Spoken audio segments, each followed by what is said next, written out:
Robert, you must have some colourful stories relating to M&A over the years. Yes, there are a couple, and I think I think the classic one is the one that happened to me on absolutely my first closing. And I think I was about 26 at the time, and I'd just been qualified about 3 years. And in those days, it really shows you how people who were in a position of authority thought about you. Because I was given a deal and I handled it on my own. And I didn't have much experience. And I went off to do the completion on my own because I'd handled the deal on my own. And I don't want to give names, I'd love to, but because they would resonate with everybody. But I'm talking about an American company which is very famous in its own retail field, and a British company which is extremely famous in its particular retail field. And if any of them are watching, they'll know who I'm talking about. And I got to the closing, and I'm sitting there on my own with my file of documents, which include, of course, in those days, a banker's draft. Now, a banker's draft is completely negotiable. The signature on the front is fine, and if you want to pay it into your own bank account, you turn it over, endorse it, and you go to the bank. Well, you couldn't do it those days, not now. And the chairman of the company is also the company solicitor, and he's conducting the meeting basically from the vendor's file. I'm just sitting there collecting documents. And he obviously really has something else to do at the end of the afternoon, because we get to the end of the closing and he says to me, well, right, that's it. And I don't have a chance to say anything else because he's got up and he shepherded all his team out the door, and he's the last one to go out the door. And I catch him and I say, you didn't take the money. Oh. And I'm thinking, yeah, £500,000, Rio, boy, I could live on that for the rest of my life. So it just shows you have to be very careful. 2 seconds later, and he'd been out the door, and I'd have been sitting there looking at the banker's draft and feeling, no, I can't do that. Then I know Chris was keen for me to talk to this one. This is the absolute quintessential thing that you get in a due diligence war story. I guess if Conan Doyle was writing this for Sherlock Holmes, he would say it was the peculiar case of the Spanish flat.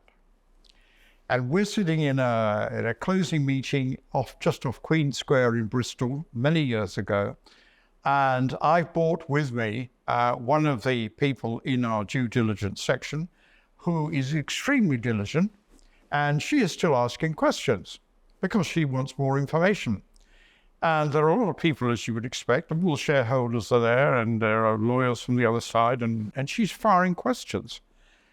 And eventually, about 3 o'clock in the morning, and I kid you not, it is 3 a.m. in the morning, thereabouts, the managing director says, look, this is a closing meeting. Why are you still asking questions? And she says, well, actually, I've been asking questions for a long time, and I'm not getting all the information. And actually, to make my point, this morning, the real estate department have come to me and said, look, we found a piece of property in southern Spain and we can't connect it to the business. So I didn't know about this. So I say, well, what piece of property? And she says, well, it's a private flat. Well, we don't know. We can't see that. The company doesn't have any business in Spain. What is it doing with a private flat in southern Spain? And there's a terrible silence. And we all look at the managing director, and he's gone rather red in the face.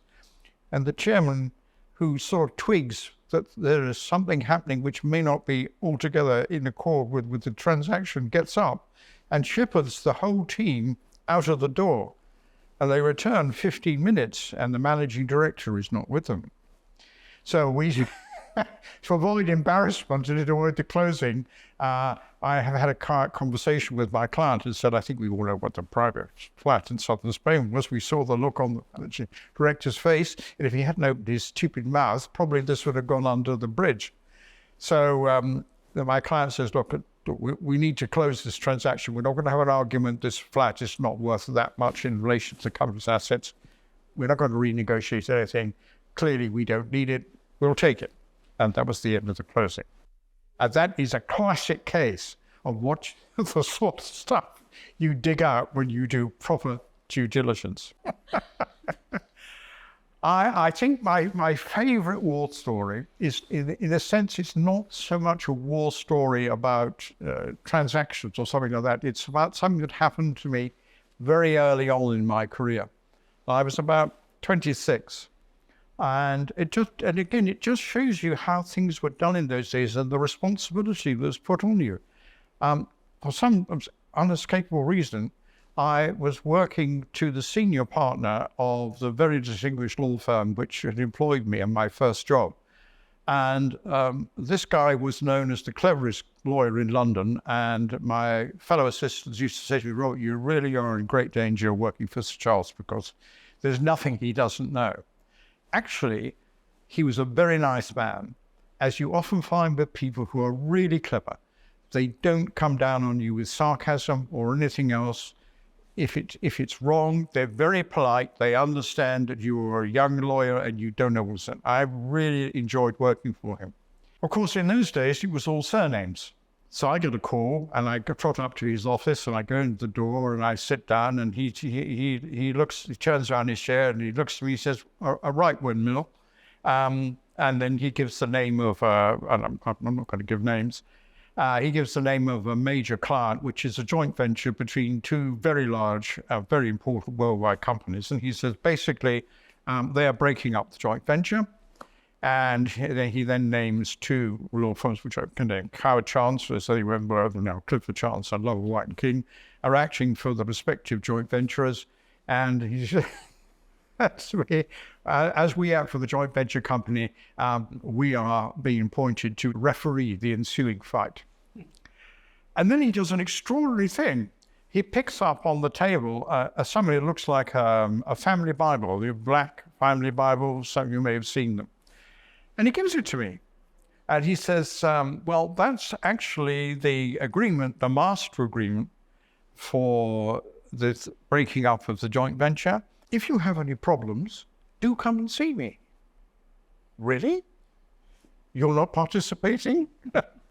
Of course, I don't ask him the question. And that's the end of the meeting. So I get up and I've just hit the door when all of a sudden he said, Windmill. He said, aren't you getting married at the end of the month? Do you have time? It's terribly polite. And I think, this is it. I am going to learn everything through this transaction that I need to set me up for my future career. So I said, yes, Sir Charles, and I get out the door very quick. So we get into the transaction, and the first meeting is actually attended by all the senior lawyers. And they are also senior lawyers from America, where the two joint venture companies are located. One of them is a young Jewish lawyer from a very well-known New York firm. And the other is an incredibly sophisticated, smartly dressed man from a firm in San Francisco. He's just what you imagine a California lawyer would look like. And the young guy is told, please introduce this transaction to the assembled company and what's going to happen. And it's going to make his day, if not his partnership prospects, because he gets up and he's in the middle of his peroration, and all of a sudden, the lawyer from San Francisco puts his hand up. And Sir Charles turns to him and says, yes? And the guy says, terribly sorry, but I have to leave. And I look at Sir Charles and he goes white and then red. And I'm told afterwards by medical people that's a very dangerous sign because, that's a stroke going on. Because, this is a very important meeting. And the guy's put his hand up after 15 minutes, says, I have to leave. What he said later, or a couple of minutes later, was even worse. So Sir Charles says, well, we've only just started this meeting, and why are you having to leave? Oh, he says, I've got a fitting in Savile Row for a suit. And I kid you not. And he gets up and leaves. So I watched the blood draining out of Charles' face. I hope he's going to be all right. And he is. Anyway, we're about 2 weeks into the transaction. And we find ourselves in a big legal difficulty. The operational company of the joint venture in the UK is insolvent. And they obviously haven't asked the right due diligence questions because Crystal wasn't around then. I doubt he was born, actually. So it's very technical, and we have to go and see a senior barrister. Now, in those days, things were done differently. When you went to see a senior QC, as they then were, it was rather like going to church. You went into the room, you filed in a very respectful nature, and you sat in a line of chairs in front of you, and you didn't open your mouths while the great man told you what was the law. So we all filed into the room just around the corner here of Mr. Walton QC, and we sit down in respectful silence, and the great man starts to give his peroration. He's about 5 minutes in the peroration when he remembers something that he hasn't done. And he raises his right hand and points sort of generally into the back of the room and says, he says, "I've forgotten. My junior, Jacob." And we look into the back of the room, and there's a guy sitting there at a very tiny desk trying to make notes. Martin Jacob. Sir Martin Jacob, Deputy Chairman of Barclays Bank, Deputy Chairman of Kleinworth Benson, Director of Prudential, Director of Aviva, of course we're talking in the future, Director of the Royal Opera House, Covent Garden, Director of the Playhouse in Oxford.